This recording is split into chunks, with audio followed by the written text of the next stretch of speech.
Ya, selamat sore pemirsa TVRI Sumatera Utara dimanapun Anda berada. Senang sekali kami dapat hadir kembali menjumpai Anda melalui program Tanggapan Publik. Pemirsa, program ini nantinya kami mengharapkan pemirsa untuk bisa memberi tanggapan terkait dengan topik atau pembahasan yang kami lakukan dari Studio 2 TVRI Sumatera Utara.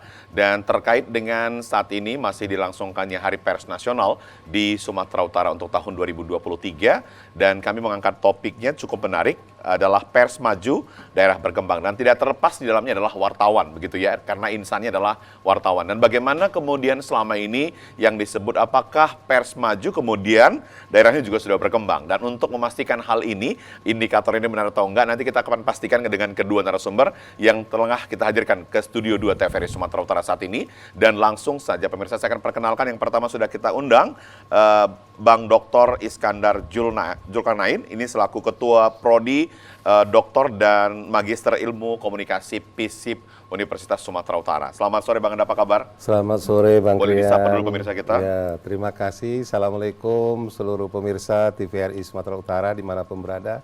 Waalaikumsalam.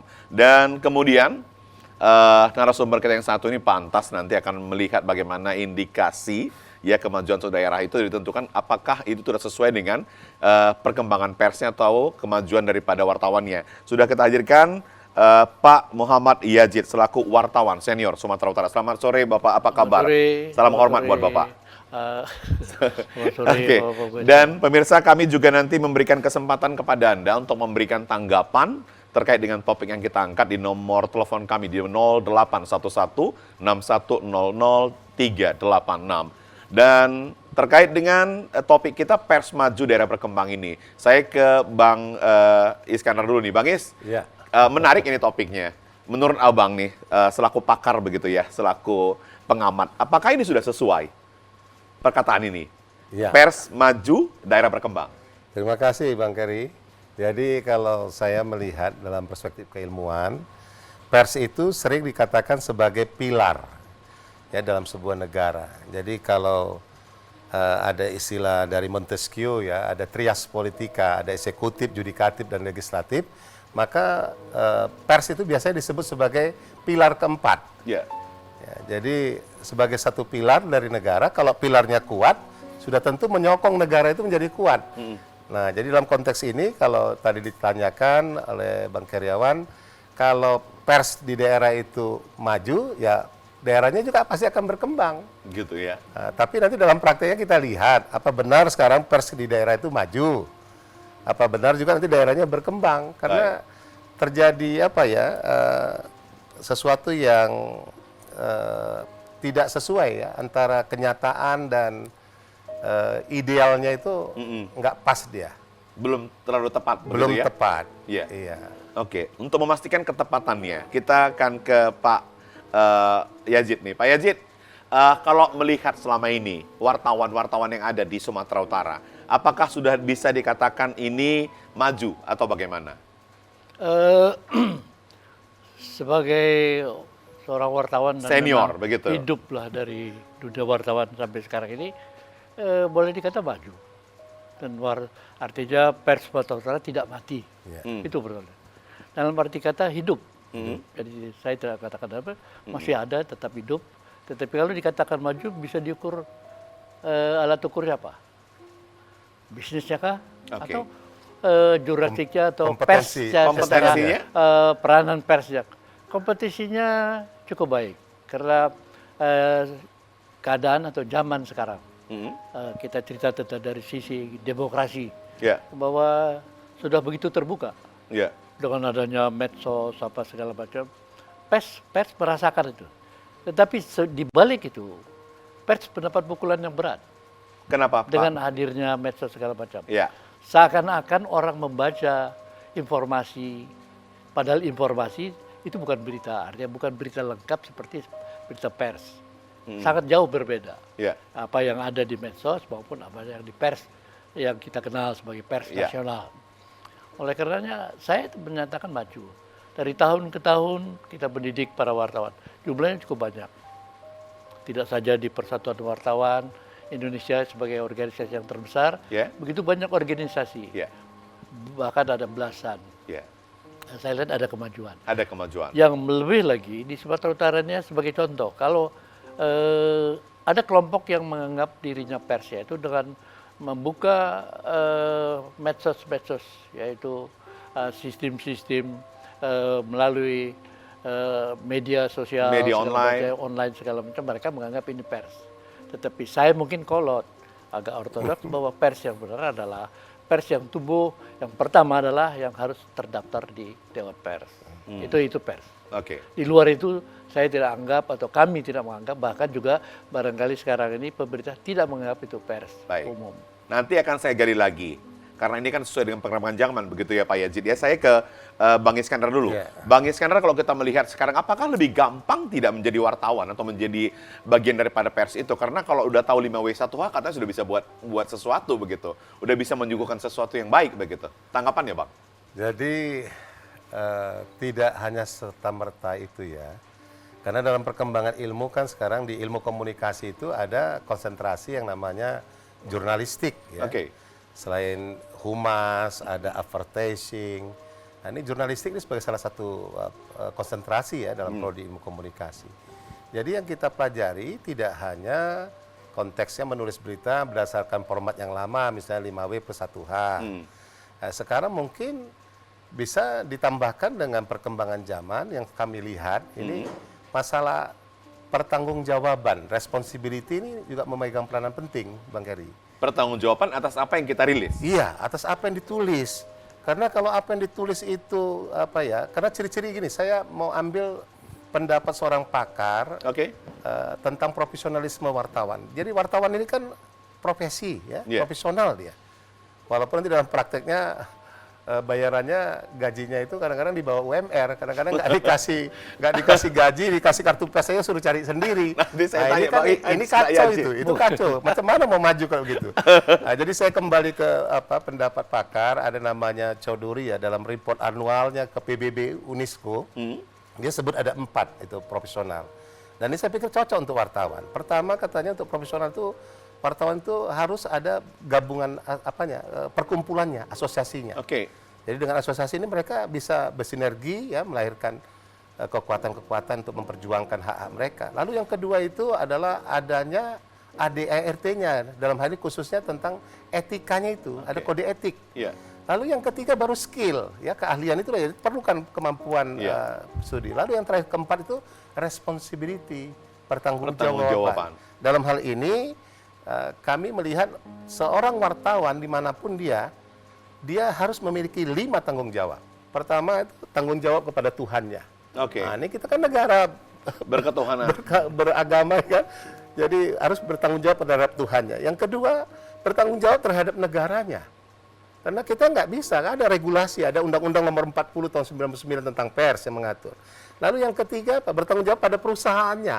Nah, ini nanti berkaitan dengan majunya ini, karena banyak juga perusahaan pers ini lebih banyak menguntungkan atau mengedepankan bisnisnya daripada sisi idealnya maupun SDM atau pekerjanya. Lalu yang keempat itu bertanggung jawab terhadap lingkungan masyarakat sekitarnya. Dan terakhir dia bertanggung jawab terhadap dirinya sendiri. Nah ini baru bisa bertanggung jawab dan wujudnya itu ya profesional dia. Jadi ini yang saya lihat banyak orang sekarang melepaskan dari tanggung jawab, ya etik banyak dilanggar, ambil informasi dari sosial media di mana-mana, bahkan termasuk media yang sudah berbadan hukum tapi dia gunakan melalui kemajuan digital ya, jadi media masa online. Ini juga kadang-kadang kutip dari Facebook, kutip dari Instagram, kutip dari mana. Dan sangat-sangat tidak beretika. Sangat tidak beretika. Tadi yang kalau dikutip dari Pak Yazid, ini guru saya, mengajar saya dari awal tentang jurnalistik, tentang pers itu beda sekali. Kalau dulu kan prinsip-prinsip jurnalistik itu dipegang teguh. Apa salah satunya misalnya, news must be fact. Bahwa berita itu harus merupakan fakta. Where fact is holy. Jadi kesucian ini. Kemudian harus lakukan check and recheck. Harus ini. Jadi ada bentuk wujudnya nanti peliputan 2 sisi ya, cover both side. Kan? Jadi ini kan prinsip-prinsip yang sekarang dia dengan terima supaya tidak ketinggalan sama lembaga lain saingannya. Pokoknya teruskan main cepat-cepatan saja. Jadi kadang-kadang kalau yang live lagi pakai visual ya, dengan teknologi ini sekarang pers itu banyak juga dia bentuknya kayak laporan koran, tapi berikut juga dengan gambar ya. Iya. Nah, itu kadang-kadang nggak diedit-edit lagi. Jadi banyak hal yang tidak beretika itu berbahaya sekali saya pikir. Oke. Ini masukan juga ini buat semua wartawan, buat semua media, buat semua institusi yang ada Iya. begitu ya, buat semua perusahaannya kan gitu Iya. juga. Ini sebagai supaya menjadi bagian apa namanya evaluasi juga. Iya. Karena kita hadirkan akademisi ini kan supaya memberikan koreksi begitu ya. Karena apalagi kalau media itu pers dan kemudian wartawan itu kan merupakan social control begitu ya. Iya. Oke, saya ke Pak Yajid. Pak Yajid, apakah kemudian media-media baru yang ada saat ini juga belum bisa dikategorikan, bisa dipercaya 100%. Tapi sebentar lagi, Pak Yajid, karena kita akan dihibur dulu, biar nyanyi dulu, biar agak santai Silakan. dulu begitu. Silakan. Oke, silakan.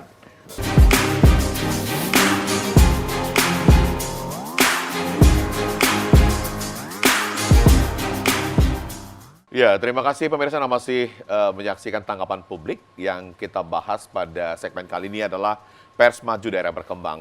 Masih bersama kami dengan narasumber Bapak Bang Dr. Iskandar Zulkarnain dan juga Pak Muhammad Yazid selaku wartawan senior dari Sumatera Utara. Saya ke Pak Muhammad Yazid dulu nih. Pak Muhammad Yazid, Pak Yazid, kalau kita bicara tentang konten media baru yang saat ini, apakah memang ini juga sama seperti yang disampaikan oleh Bang Is tadi? Kurang bisa terpercaya atas apa yang mereka beritakan begitu. Menurut Bapak selaku wartawan senior bagaimana? Jika media-media yang memang resmi, jadi kita sekarang harus memilah. Ya, Ada pemberitaan di dalam media sosial, orang menganggapnya bahwa itu media sebagai suatu media pers, Ya. hasil pers, padahal itu bukan. Tetapi kalau media pers harus, karena media sendiri memang tujuannya tidaklah sekedar menjual informasi, ya, tetapi juga menjual kepercayaan yang paling Oke. utama. Kepercayaan itu. Sama halnya kita mencari wartawan, tak segampang. Kita melihat begitu banyak wartawan. Pada wartawan tidak gampang mencarinya. Hmm. Ada orang yang bilang bahwa wartawan itu nggak dibuat-buat. Dia memang lahir jadi wartawan. A journalist is not made. He is born to be a journalist. Wow. Nah, itu kan. Oleh karenanya kadang-kadang bahwa pekerjaan atau profesi ini dirusak oleh orang-orang tertentu. Tidak pernah mengecam pendidikan seperti yang disampaikan oleh Pak Iskandar tadi, tidak mengikuti tahapan-tahapan dari awal segala macam. Oke. Mungkin banyak sekarang ini orang-orang yang memiliki media sosial segala macam, kemudian menyampaikan berita-berita dan kemudian bisa memikat artinya pembacanya atau pemirsanya. Saya lihat memang ini sedikit agak mengacau jadinya. Tetapi inilah zaman. Zaman sudah berkembang, bergerak, berubah, ada perubahan-perubahan. Pers sendiri merasakan itu sebagai tantangan berat. Ya. Ada tantangan di mana ada badan-badan resmi atau media-media tidak resmi membuat dirinya seakan-akan sebagai media pers gitu. Ya. Jadi saya melihat bahwa media pers yang benar-benar diasuh artinya oleh wartawan yang benar, yang memang telah mengikuti ujian kompetensi, Hmm. yang seperti saya katakan tadi, mengikuti Daftar dan di sampai Dewan Pers, terdaftar di Dewan Pers, itulah yang harus menjadi lembaga yang menjadi kepercayaan masyarakat. Baik. Pak Yazid, kalau kita bicara di negara-negara berkembang, ya di Eropa sana, masih mengandalkan yang namanya, masih mengapresiasi good news is good news gitu loh. Ya. Bukan bad news, is good news gitu. Apakah kemudian Bapak melihat di Indonesia saat ini bad news itu adalah yang menjadi berita ini yang laku begitu? Karena tingkat masyarakat yang berbeda. Literasi kita kayak membuat itu? Ya, beda. Jadi orang menganggap begini, melihat medsosnya dulu. Kehebatan medsos ini dianggap sebagai satu sumber yang sangat dipercaya. Padahal tidak, belum tentu. Iya. Jadi masyarakatnya juga saya ingin mengimbau harus hati-hati, tidak dengan serta-merta. Kalau tidak ada umpamanya label bahwa ini adalah suatu media massa. Di Sumatera Utara sendiri, kalau tidak salah sekarang ini ada 140 lebih medsos yang menganggap yang menyatakan dirinya sebagai media pemberitaan. Iya. Jadi ya, Padahal belum tentu, belum ada payung hukumnya ya. Artinya belum terdaftar di pers begitu ya? Ini yang terdaftar di asosiasi, bahkan mereka membuat asosiasi, yaitu Media cyber. ya Media Cyber Indonesia Sumatera Utara. Dan saya kira ya itu boleh-boleh aja, boleh-boleh saja, dan pemerintah pun tidak terlalu mengatur dan tidak.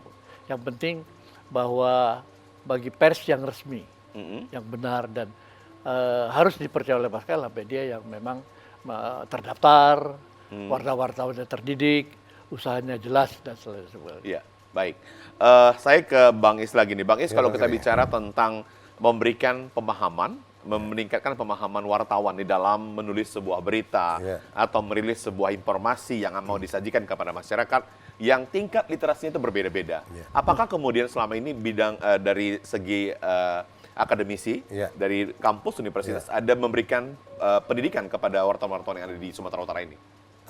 Terima kasih Bang Kerry. Dari dunia pendidikan kita ya, dari USU, kita dosen itu kan ada namanya Tridharma ya. Tridharma itu ini hal yang utama. Ada pendidikan, pengajaran, pengabdian. Jadi bisa saja, dan kita sering, misalnya baru beberapa waktu yang lalu kami ya, saya sendiri mengetuai memberikan pengabdian di satu kabupaten, saya sampaikan di sini Serdang Bedagai. Kita memberikan pengabdian berupa pelatihan literasi digital bagi para jurnalis yang ngepost di kantor Bupati Srege. Jadi temuan kami memang banyak para wartawan yang sekarang ini sudah generasinya itu tidak lagi generasi muda. Ya, yang sekarang ini kan generasi Z ya, yang memang lahir udah dengan 2000-an. penuh digital kan, lahir pun lahir. sudah divideokan, azannya diputarkan dari HP. Kalau yang wartawan-wartawan kita ini kan sekarang Ajarnya yang masih manual begitu transformasi kan. Transformasi, jadi apa? Mereka adjustmentnya, penyesuaiannya itu masih kurang. Jadi fungsi HP ya rata-rata sudah smartphone ya. Itu hanya digunakan untuk mengetik saja, mungkin foto. Padahal banyak hal lain yang bisa mereka lakukan dari apa yang mereka miliki. Gadget itu ya? Gadget itu yang kita berikan pelatihan literasi digitalnya. Misalnya untuk pengecekan apakah itu hoax atau apa. Jadi ini kan termasuk bagian dari peningkatan kapasitas kewartawanan. Karena tadi intinya bagaimana kita ini prinsip-prinsip jurnalistik tetap dipegang. Nah ini kalau mau berdasarkan cepet-cepetan atau bisa mengambil data dari manapun, mereka bisa mengambilkan data yang sehingga berisi ya. To inform, to educate, to entertain, social control itu jadi berjalan dengan baik. Ini pers yang maju. Tapi saya melihat kan dalam konteks tema kita ini, pers maju, daerah berkembang, ya Bang Kerry, saya melihat banyak kesadaran dari pemilik media, ya, the owner-nya nih, perusahaannya ini yang nggak memperhatikan. Jadi saya kutip seorang pakar komunikasi massa, namanya Ajeli Bling. Dia bilang pers yang sehat itu terdiri atas 3 belahan, konsep trikotomi. Ada belahan idil, ada belahan bisnis, lalu ada belahan SDM-nya, pekerjanya. Nah ini prinsipnya, dalilnya, untuk pers yang sehat, pers yang maju, yang baik itu, ketiga belahan ini harus berimbang. Karena hukumnya, dalilnya, kalau salah satu belahan membesar, pasti akan mengecilkan 2 belahan yang lain. Nah contoh, kalau orientasinya sekarang kebanyakan kita pemilih media core ini, bisnis yang diutamakan. core bisnis yang diutamakan. Menurut Jadi, Bang Ais, apakah memang begitu? Iya, dari hasil penelitian kita begitu kita lihat. Jadi peran pers yang ideal itu karena apa ya? Sekarang ada semacam ya tanda petik persepsi masyarakat, pers itu maju karena berani, karena dibayar. Jadi bukan dulu misalnya ideologi idealnya itu maju karena benar. Ya, memperjuangkan kemerdekaan, menyokong. Kalau sekarang katanya maju karena berani dibayar. Benar, setuju jadi sekali. ini parah kalau udah sampai seperti ini. Nah, jadi ini yang harusnya kita harapkan. Saya melihat dari sisi pendidikan yang lain, perlulah kiranya Undang-Undang 40 itu pun diamandemen. Begitu ya, ya, yang baik-baiknya tetap dipertahankan. Tapi yang lama-lama, karena sebelumnya di dalam Undang-Undang 21 ya, sebelum lahir Undang-Undang 40 tahun 99, Undang-Undang 21 tahun 82 tentang pers, mundur ke belakang ada Undang-Undang nomor 11 tahun 66 tentang pers. Ini kita melihat misalnya ada unsur untuk baiknya pers kita itu diatur misalnya pemberitaan dan iklan. Berita 65%, 35% baru iklan ya Pak Yazid, kan begitu. Kalau sekarang nggak ada diatur nih dalam Undang-Undang 40. Sehingga iklan seluruh, jadi kita beli koran atau bayar apa langganan untuk beli. Sama di media Bayar sosial juga iklan. seperti itu, online juga demikian. Iya kan, jadi kacau nih, masyarakat kapan mau pintarnya kalau begitu? Kan gitu.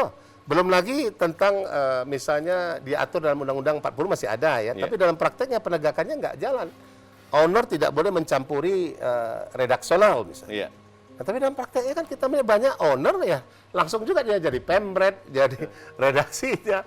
Nah ini kan udah nggak benar juga. Jadi kalau nanti ada hal-hal yang nggak benar di masyarakat karena itu mitranya, kawannya, keluarganya, ya jangan diberitakan. Tapi yang ini macam-macam. Jadi terjadi juga KKN di dalam dalam dunia kehidupan pers itu. Ya ini harus tegakkan supaya pers kita maju. Karena konsekuensinya kalau pers maju, literasi masyarakat juga bagus, pasti akan maju. Berkembang juga daerah itu begitu ya. Baik Bang Is, ini menarik sekali, ini luar biasa sekali dua-dua narasumber ini. Saya ke Pak Yajid, meskipun Pak Yajid ini bukan muda lagi, Pak Yajid seperti yang kita digaung-gaungkan oleh pemerintah, bertransformasi digital. Apakah kemudian pengaruh transformasi digital ini membuat banyak media-media yang sekarang ini juga dicintai oleh masyarakat, meskipun memang kadang-kadang rilis yang disampaikan itu tidak sesuai dengan fakta begitu? Saya sedikit kurang setuju begitu. Tadi bahwa merilis karena ada macam-macam versi. Kita bicara rilis yang faktual adalah yang benar. Ada rilis yang barangkali ingin mempengaruhi semacam berita propaganda atau promosi, mencari pasar segala macam. Itulah artinya kekuatan dan kelemahan media. Termasuklah media sosial sekarang ini melalui media digital. Orang dengan mudah saja bisa. Nah inilah yang juga menjadi tamparan bagi media yang benar-benar media, yang diatur oleh undang-undang dan dilindungi oleh undang-undang, terlebih-lebih lagi terdaftar di Dewan Pers. Sangat jauh di pukulan, bahkan semacam menjadi saingan berat. Jadi seperti orang tadi ceritakan ada informasi kemudian sampai soal benar tak benar. Oleh karenanya masyarakat saya harapkan atau saya imbau harus hati-hati. Cerdas ya Pak Yazid. Cerdas dan harus cerdas. Percayalah kepada media karena begitu banyak juga media informasi di dalam media sosial. Carilah informasi yang benar-benar dikeluarkan atau mereka sampaikan melalui yang resmi-resmi. Kalau tidak dia akan menjadi berita yang sekarang ini disebut hoax dan segala macam. Dan itu akan merugikan masyarakat sendiri. Iya. Baik. Bang Is, kalau kita lihat kadang-kadang kan tingkat literasi masyarakat ini kan berbeda-beda begitu ya. Sehingga kadang-kadang untuk memahami sebuah informasi yang dibaca itu beda-beda juga penanggapannya. Benar, pemahamannya. Kemudian belum tentu benar, ini kemudian disebarluaskan lagi. Menurut Abang bagaimana ini?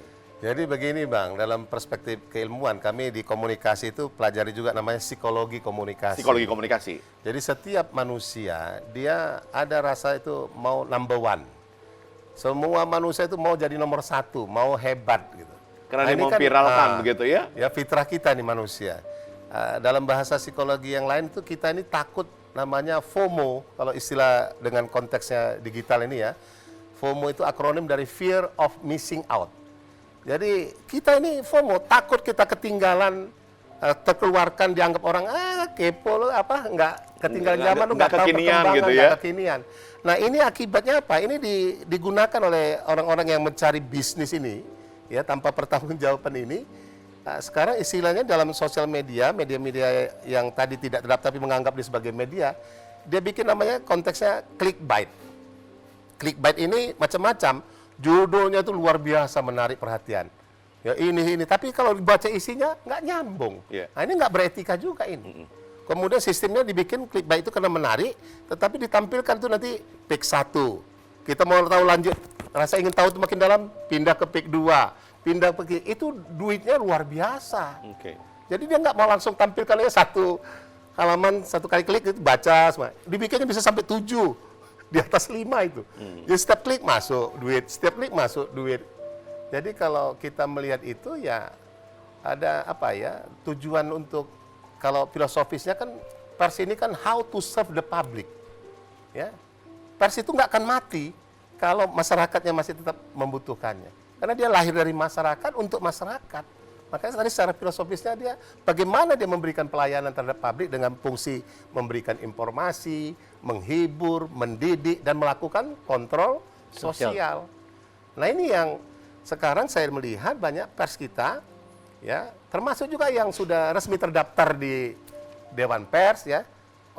Pada ngamuk-ngamuk misalnya ketika dilakukan manajemen audit misalnya tentang lembaganya, kemudian ketika dulu disosialisasikan oleh Dewan Pers untuk uji kompetensi wartawan UKW, itu kan pada teriak-teriak, kalau udah UKW emangnya gaji kami naik. Apa nih manfaat UKW gitu. Uji kompetensi kan ada kaitannya untuk macam-macam kualitas itu kan untuk gitu meningkatkan kualitas. Iya. Jadi ini yang kita sadari, ya kalau perlu ya literasi peningkatan tadi seperti yang kami lakukan dari dunia pendidikan tinggi, ini kami berikan pengabdian. Ini yang perlu disosialisasikan Iya. lewat TVRI harusnya terus, Iya, Bang Is, literasi supaya digital. masyarakat juga tahu begitu ya, iya. Pak Yazid. Saya menarik nih, Pak Yazid, kalau tadi Bang Is katakan how to serve the public gitu ya, khususnya mungkin especially untuk adalah tentang pemerintahan, pembangunan. Tapi, apakah sekarang ini kesulitan bagi wartawan untuk menyampaikan informasi-informasi yang aktual yang sudah dilakukan oleh pemerintah? Sesaat lagi, Pak Yazid, kita dengar dulu lagu yang menarik berikut ini.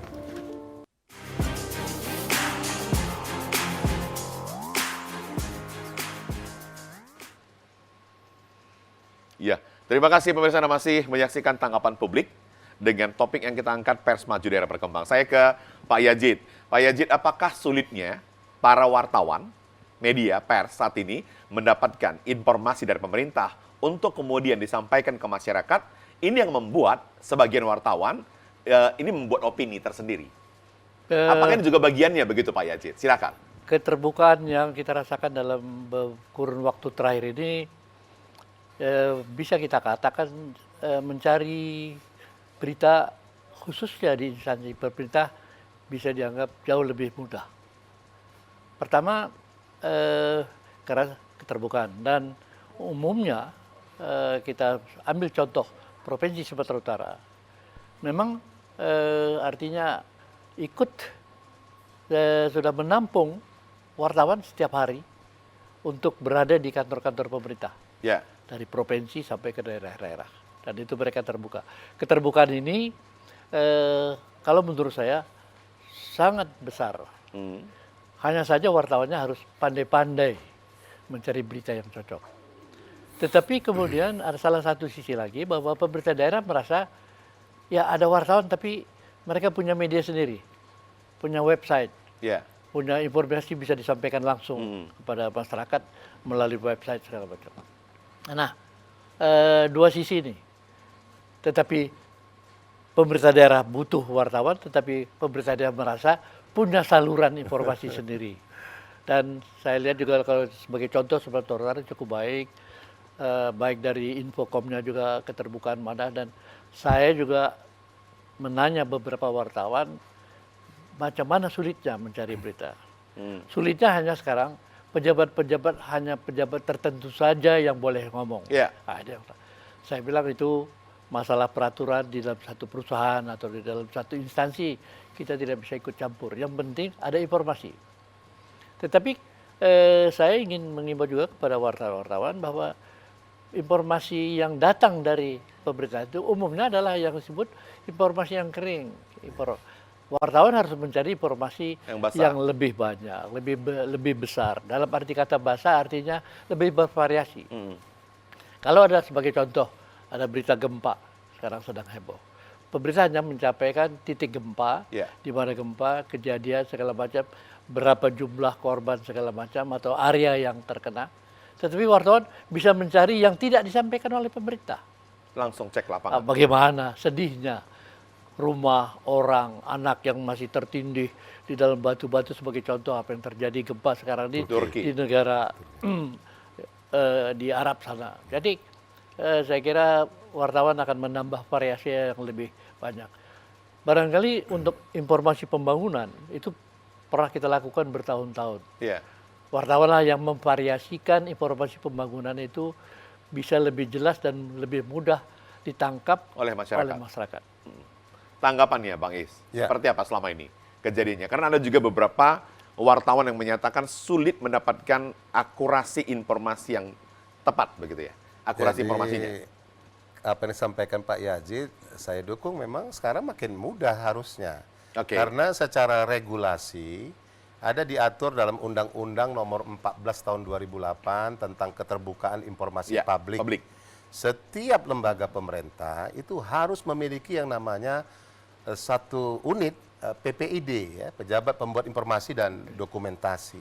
Jadi ada lagi Komisi Informasi Publik yang nanti menjadi mediasi atau seperti kayak ombudsman ya, untuk lembaga-lembaga atau masyarakat yang meminta informasi tapi tidak diberikan oleh pemerintah, ini bisa melalui KIP ya, diminta, nanti diadjudikasi kalau perlu. Bahkan kalau memang diperintahkan itu harus diberikan informasinya. Kalau nggak mau ya bisa dihukum pidana, bayar denda, masuk hukuman penjara. Itu diatur dalam Undang-Undang 14 tahun 2008 tentang keterbukaan informasi publik. Hanya saja tadi ya persis kata Pak Yazid, bahwa ya wartawan itu harus pintar lah, jangan yang kering aja itu saja, telan itu aja. Contohlah kasus Sambo. Yeah. Nah, ini menarik kami kaji dalam akademisi Pak Yazid. Ketika wartawan ditanya bahwa Sambo itu kan tembak-tembakan itu. Ya.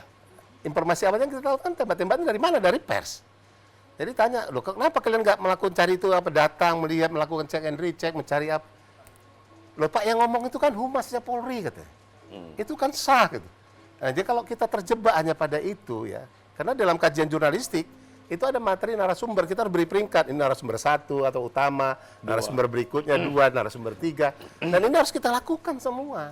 Jadi tidak bisa hanya karena mau Stop cepat, di satu itu aja begitu ya. percayanya pada satu saja udah selesai gitu. Nggak mau capek-capek gitu. Ya nggak boleh. Dibutuhkan memang kreatif. Jadi gitu ya dalam dunia jurnalistik tadi saya ingin tambahkan satu pakar lagi yang bilang profesional itu harus berangkat dasarnya katanya panggilan hati nurani. Ya, saya lupa nama pakar. Jadi semangat terus ya kalau ada panggilan hati nurani, memang ada pernah berhenti Nah, begitu ya. itu yang saya sebut panggilan tadi. hati nurani. Ya, Wah, itu yang disebut tadi. ini kan sekarang Nggak bisa orang jadi dibuat-buat. jurnalis ini apa Iya. Pak Yazid? Karena Kepuasannya dapat belum kerja. di puncak kalau memang belum menyampaikan sesuatu yang memang yang benar begitu ya Pak Yazid. Ya. Banyak sekarang yang ngaku jadi jurnalis karena belum dapat kerjaan yang baik. Ya, jadi kalau jumpa jurnalis-jurnalis seperti itu, kebetulan alumni kita ya, mahasiswa kita yang sudah sarjana, saya tanya, kerja apa sekarang? Nah, gini Wartawan. Pak, belum ada kerjaan, jadi wartawan. Saya marahi itu. Jangan kotori itu ya. Wartawan itu wartawan profesional. itu profesi yang suci itu. Jangan kau kotori. Mumpung belum dapat kerjaan yang lain jadi apa? Kau pikir enak itu jadi itu. Jangan, tinggalkan supaya nggak rusak itu jurnalis. Baik. Begitu Bang. Baik. Semakin menarik ini. Tapi kalau kita lihat lagi Pak Yazid, apakah dari dulu sampai sekarang Bapak melihat, karena Mas Zai masih muda, terus panggil, apakah Bapak melihat kesejahteraan wartawan itu, pers itu sudah juga sesuai? Sangat tidak. Sangat di bawah. Tapi kalau karena ada panggilan hati tadi itu terabaikan begitu? Apakah itu seolah-olah begitu?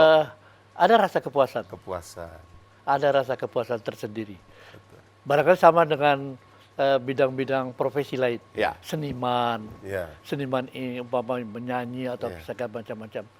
Boleh kita ukur juga sekarang, apakah mereka menerima imbalan yang cukup, upah yang cukup, tidak. Wartawan juga dari dulu dong.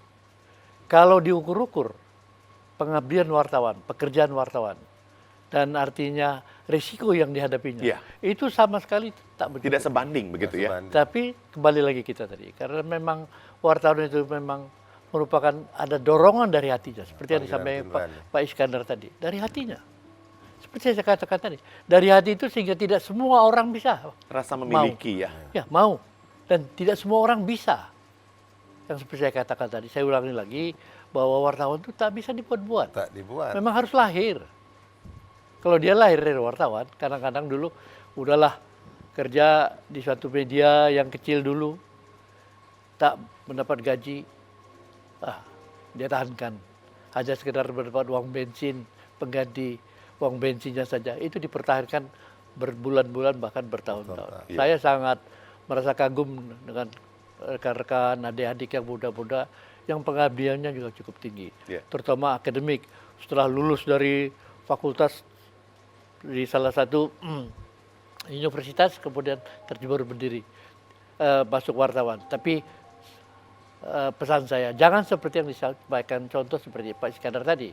Belum ada pekerjaan, nggak apa-apalah jadi wartawan. Jangan. Itu mengecilkan profesi wartawan begitu ya. Saya juga nggak setuju Ya, begitu, ya. Pak Yazid. Ya, jadi kalau jadi wartawan, jadilah wartawan. Wajib kita marah. Kan nggak sembarangan jadi wartawan Ya. sebenarnya kan begitu. Kalau mau jadi apapun, jadilah yang sebenar-benarnya. Jadilah sebenar-benarnya. Nggak Apapun apa-apa profesinya nggak begitu ya. apa-apa memulai dari bawah, sehingga itu memang semua profesi, semua keahlian memerlukan waktu yang cukup lama. Baik. Nah, tidak tiba-tiba ya gitu. Ini enaknya kalau ngomong sama wartawan senior kan begitu ya. Oke, Bang Is, Ya. kita ini pengen bagaimana supaya nanti wartawan ini bisa menjadi wartawan yang profesional seperti yang Bang Is katakan Ya. tadi.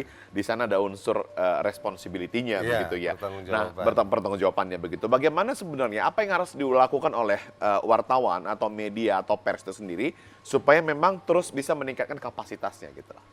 Baik ya, jadi setiap manusia itu jangan pernah dia merasa sudah stagnan ya atau berhenti ya, cukup gitu. Jadi kita harus menyadari, termasuk wartawan sebagai manusia, bahwa kita ini belajar itu nggak pernah ada kata berhenti. Jadi dari buayan sampai masuk ke liang lahat itu harus belajar terus. Jadi kalau dalam teori psikologi sosialnya itu learning by doing ya. Jadi kita sepanjang kegiatan kehidupan kita ini ya belajar kita, ambil hikmahnya semua.